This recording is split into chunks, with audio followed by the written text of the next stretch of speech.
वामदेवाय नमो ज्येष्ठाय नमो श्रेष्ठाय नमो रुद्राय नमो कालाय नमो कलविकरणाय नमो बलाय नमो बलप्रमर्दनाय नमो मनोत्तनाय नमो नमः मेले मेले विभूति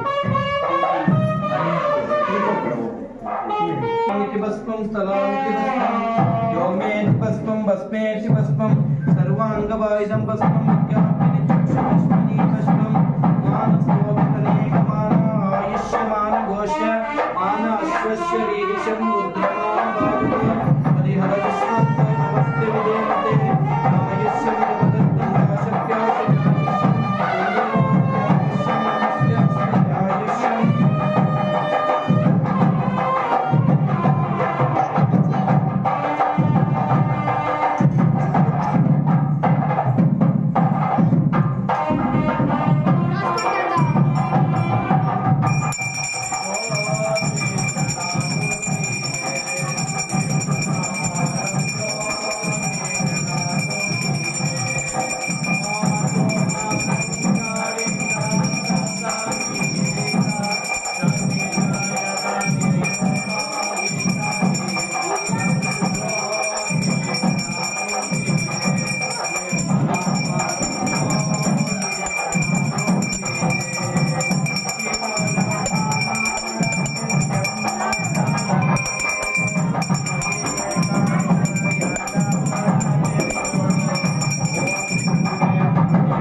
ನಮಸ್ತೆ.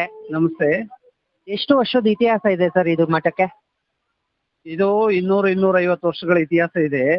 ನಮ್ಮ ಶೇಷಾವಧೂತ ಮಹಾಸ್ವಾಮೀಜಿಯವರು ತೀರ್ಕೊಂಡು ಹೋಗಿ 131ನೇ ವರ್ಷ. 131 ವರ್ಷದಿಂದನೂ ಕೂಡ ಅವರು ತೀರ್ಕೊಂಡ ನಂತರ ಇಲ್ಲಿ ಪ್ರತಿ ವರ್ಷ ಆರಾಧನೆಯನ್ನು ಮಾಡಿ, ಭಜನೆಗಳನ್ನು ಮಾಡಿ, ಸತ್ಸಂಗ ಮಾಡಿ, ಸಾಧು ಸನ್ಯಾಸಿಗಳು ಬಂದು ಇಲ್ಲಿ 2-3 ದಿನ ತಪಸ್ ಮಾಡಿ ಊಟ ಮಾಡ್ಕೊಂಡು ಹೋಗ್ತಾರೆ. ಈಗ ನೀವು ನೋಡಿರ್ಬೋದು, ಸುಮಾರು 4,000-5,000 ಜನಕ್ಕೆ ದಾಸೋಹ ನಡೀತಾ ಇದೆ. ಪ್ರತಿ ವರ್ಷ ಗುರುಗಳ ಹೆಸರಿನಲ್ಲಿ ಆರಾಧನೆ, ದಾಸೋಹ, ಅಭಿಷೇಕ ಎಲ್ಲವೂ ಕೂಡ ನಡೀತದೆ. ಇಲ್ಲಿಗೆ ನೀವು ಬಂದು ಎಷ್ಟು ವರ್ಷ ಆಗಿದೆ ಸರ್? ನಾವಿಲ್ಲಿಗೆ 2007-8ರಿಂದನೂ ಕೂಡ ಬರ್ತಿದ್ದೀವಿ. 2015-16ರಿಂದ ಪೀಠಾಧ್ಯಕ್ಷರಾಗಿ ಈ ಮಠವನ್ನು ನೋಡ್ಕೊಳ್ತಿದ್ದೀವಿ. ಆದರೆ ಇಲ್ಲಿ ನಮ್ಮ ಗುರು ಅವರು, ಉಚ್ಚಪ್ಪಣ್ಣವರು, ಕಮಿಟಿಯವರು ಅತ್ಯಂತ ಕ್ರಿಯಾಶೀಲರಾಗಿ ಪ್ರಾಮಾಣಿಕವಾಗಿ ಸೇವೆ ಮಾಡ್ಕೊಂಡು ಹೋಗ್ತಿದ್ದಾರೆ. ಸ್ವಾಮಿಗಳಿಗಿನ ಹೆಚ್ಚು ಕೆಲಸವನ್ನು ಅವರೆಲ್ಲರೂ ಕೂಡ ಮಾಡ್ತಿದ್ದಾರೆ. ಇದಕ್ಕೆ ಭಕ್ತರಿಗೆ ದಾಸೋಹ ಅದ್ರ ಬಗ್ಗೆ ಎಲ್ಲ ಏನ್ ಹೇಳಕ್ ಇಷ್ಟಪಡ್ತೀರಾ? ಇದು ಸಾರ್ವಜನಿಕರ ಸಭೆ. ಸಾರ್ವಜನಿಕರೇ ಇದಕ್ಕೆಲ್ಲವನ್ನೂ ಮಾಡ್ತಾರೆ. ಅವರೇ ದಾಸೋಹಕ್ಕೆ ಅಕ್ಕಿ ಕೊಡ್ತಾರೆ, ಬೇಳೆ ಕೊಡ್ತಾರೆ, ಲಾಡು ಕೊಡ್ತಾರೆ. ಇಲ್ಲಿ ಮಠದಿಂದ ಏನೂ ಇಲ್ಲ. ಮಠ ಇದೊಂದು ನೆಪಕ್ಕೆ ಮಾತ್ರ. ಭಕ್ತರೇ ಎಲ್ಲ ಅಡಿಗೆ ತರ್ತಾರೆ, ಮಾಡಿಸ್ತಾರೆ, ಊಟ ಮಾಡ್ತಾರೆ, ಹೋಗ್ತಾರೆ. ಇದು ಭಕ್ತರ ಸಭೆ. ಭಕ್ತರಿಗಾಗಿ, ಭಕ್ತರಿಗೋಸ್ಕರ, ಭಕ್ತರೇ ಮಾಡ್ಕೊಳ್ಳುವಂತ ಸಮಾರಂಭ. ಇದು ಹೆಂಗೆ ಶುರು ಆಯ್ತು ಅದ್ರ ಬಗ್ಗೆ ಏನ್ ಹೇಳಕ್ ಇಷ್ಟಪಡ್ತೀರಾ? ಸ್ವಾಮೀಜಿಯವರು ತೀರ್ಕೊಂಡ ನಂತರ ಅವ್ರನ್ನ ಆರಾಧನೆ ಮಾಡುವಂಥದ್ದು, ಸ್ಮರಣೆ ಮಾಡುವಂಥದ್ದು, ಸ್ಮರಣೋತ್ಸವ ಮಾಡುವಂಥದ್ದು, ವೈಕುಂಠ ಸಮಾರಾಧನೆ ಮಾಡುವಂಥದ್ದು, ಶಿವಗಣಾರಾಧನೆ ಸಮಾರಂಭ ಮಾಡುವಂಥದ್ದು ನಮ್ಮ ಭಾರತೀಯ ಸಂಸ್ಕೃತಿ ಇತಿಹಾಸ.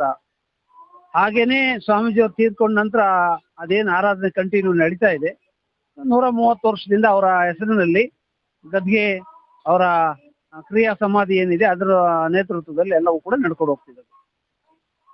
ಈ ಕಾರ್ಯಕ್ರಮದಲ್ಲಿ ಏನೇನು ನೆರವೇರುತ್ತೆ? ಇಲ್ಲಿ ನಿನ್ನೆ ರಾತ್ರಿ ಎಲ್ಲ ಅಖಂಡ ಭಜನೆ ನಡೆಯುತ್ತೆ, ಅಭಿಷೇಕ ನಡೆಯುತ್ತೆ, ಬಿಲ್ವಾರ್ಚನೆ ನಡೆಯುತ್ತೆ, ಕುಂಕುಮಾರ್ಚನೆ ನಡೆಯುತ್ತೆ, ಭಜನೆಗಳು ನಡೀತವೆ, ಸತ್ಸಂಗ ನಡೀತಿದಾವೆ. ಕರ್ನಾಟಕದ ಮೂಲೆ ಮೂಲೆಗಳಿಂದ ಕೆಲವು ಸಾಧು ಸಂತರು ಪ್ರವಾಸ ಬರ್ತಾರೆ, ಇಲ್ಲಿರ್ತಾರೆ, ಊಟ ಮಾಡ್ತಾರೆ.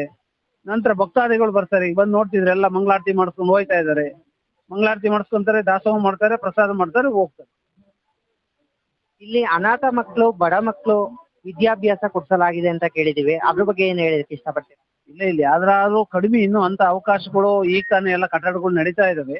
ಅಂತ ಗುರಿಗಳನ್ನ ಇಟ್ಕೊಂಡು ನಮ್ಮ ಗುರು ಅವರು ಉಚ್ಚಪ್ಪನವರು ಇಲ್ಲಿ ವೃದ್ಧಾಶ್ರಮ ಮಾಡ್ಬೇಕು, ಅನಾಥಾಶ್ರಮ ಮಾಡ್ಬೇಕು ಅಂತೇಳಿ ಚಿಂತನೆ ಇಟ್ಕೊಂಡು ಕಟ್ಟಡಗಳನ್ನ ಕಟ್ತಾ ಇದೀವಿ. ಮುಂದಿನ ದಿನಗಳಲ್ಲಿ ಅದು ಗುರುವಿನ ಕೃಪೆಯಿಂದ ಅದು ಕಾರ್ಯಗತ ಆಗ್ಬಹುದು ಅಂತ ಭಾವಿಸ್ತೀವಿ. ಎಷ್ಟು ಊರು ಸೇರುತ್ತೆ ಸರ್? ಸುತ್ತಮುತ್ತ ಸುಮಾರು 100 ಊರುಗಳು ಇದಕ್ಕೆ ಸೇರ್ತವೆ. ಇದೇನು ಒಂದು ಜಾತಿಗೆ, ಒಂದು ಕೋಮಿಗೆ, ಒಂದು ಪಂಥಕ್ಕೆ ಸೀಮಿತವಾದಂಥದ್ದಲ್ಲ. ಗುರುಗಳು ಇಡೀ ಪ್ರಾಂತ್ಯದ ಎಲ್ಲಾ ಜಾತಿಗೆ, ಎಲ್ಲಾ ಗ್ರಾಮಕ್ಕೂ ಸೇರಿದಂಥದ್ದು. ಇದಕ್ಕೇನು ಬಾರ್ಡರ್ ಇಷ್ಟೇ ಹಳ್ಳಿಗೆ ಅಂತ ಏನಿಲ್ಲ. ಪೀಠಾಧೀಶ ಇದಾಗಿ ತುಂಬಾ ವರ್ಷ ಆಯ್ತು. ಅದ್ರ ಬಗ್ಗೆ ಏನ್ ಹೇಳಕ್ ಇಷ್ಟಪಡ್ತೀರಾ? ಏನು ಇಲ್ಲ, ಇದೊಂದು ಸೇವೆ ನಡೀತಾ ಇದೆ. ಆ ಸೇವೆಯಲ್ಲಿ ನಾವು ಕೂಡ ಸೇವೆ ಮಾಡ್ತಾ ಇದೀವಿ ಅಷ್ಟೇನೆ. ಇದು ನಮ್ಮ ಆಶ್ರಮದಲ್ಲಿ 131ನೇ ಆರಾಧನಾ ಕಾರ್ಯಕ್ರಮ. ನಮ್ಮ ಚಿತ್ರದುರ್ಗ ಮಠದ ಶಾಂತವೀರ ಸ್ವಾಮೀಜಿಯವರ ಸಹಯೋಗದಲ್ಲಿ ಹಾಗೂ ನಮ್ಮ ಬಸವಾನಂದ ರಮಾನಂದ ಸ್ವಾಮೀಜಿಯವರ ಇದರಲ್ಲಿ ಸಾನ್ನಿಧ್ಯದಲ್ಲಿ ಈ ಒಂದು ಕಾರ್ಯಕ್ರಮ ನಡೀತಾ ಇದೆ. ಇವತ್ತು ಪ್ರತಿ ವರ್ಷದಂತೆ ನಮ್ಮಲ್ಲಿ ಇಲ್ಲಿ ಸುಮಾರು ಒಂದು 4,000 ರಿಂದ 5,000 ಜನ ಸೇರುವಂತ ಒಂದು ಪೂಜಾ ಕಾರ್ಯಕ್ರಮ. ಪ್ರತಿ ವರ್ಷ ಡಿಸೆಂಬರ್ ತಿಂಗಳು ಬರ್ತಕ್ಕಂಥ ಹುಣ್ಣಿಮೆ ಕಾರ್ಯಕ್ರಮದಲ್ಲಿ ಎಲ್ಲ ಅಕ್ಕಪಕ್ಕ ಹಳ್ಳಿ ರೈತರುಗಳು ಎಲ್ಲ ಸೇರಿ ಈ ಒಂದು ಕಾರ್ಯಕ್ರಮ ಅದ್ದೂರಿಯಾಗಿ ಮಾಡ್ತಾ ಇರ್ತೀವಿ.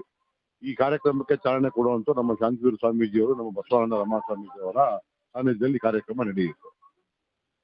ಈ ವರ್ಷಕ್ಕೆ ಏನ್ ವಿಶೇಷ ಸರ್? ಈ ವರ್ಷ ನಾವು ಬೆಣ್ಣೆ ಅಲಂಕಾರ ಮಾಡ್ತಿದ್ದೀವಿ.